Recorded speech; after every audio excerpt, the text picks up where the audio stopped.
تو ہم بھی کہتے ہیں احادیث ہیں، کیوں نہ بیان کریں؟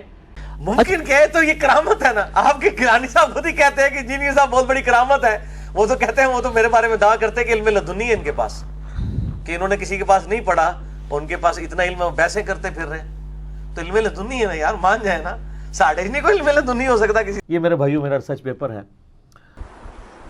دین کا مطالعہ جو آپ کر رہے ہیں مبارک ہو، بہت اچھی بات ہے. مگر جیسے آپ جانتے ہیں نا کہ ہر فن کے ماہرین ہوتے ہیں، ہر شخص اٹھے اور طب میں دخل دینا شروع کر دے، میڈیسن میں، یہ بات نہیں. وہ MBBS لوگوں کا کام ہے.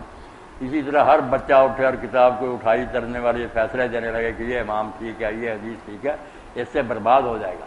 کسی عالم سے رابطہ رکھے جس کو وہ سمجھے کہ یہ متقی آدمی ہے، دین فروش نہیں ہے، لوگ اس پر اعتماد، اس سے پوچھے، اس کی آگے ذمہ داری کو اللہ سے ڈر کے نا صحیح بات معلوم کر کے اس کو بتائے.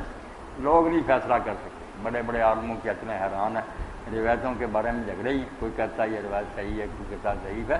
عالم حل کر سکتے ہیں، عام لوگوں کا کام نہیں. بابا کہہ دیتے ہیں جی مفتی اسحاق میرے استاد ہیں. اس کے اوپر کیا فتویٰ لگے گا؟ یہ تو ہوش میں ہے نا. پھکی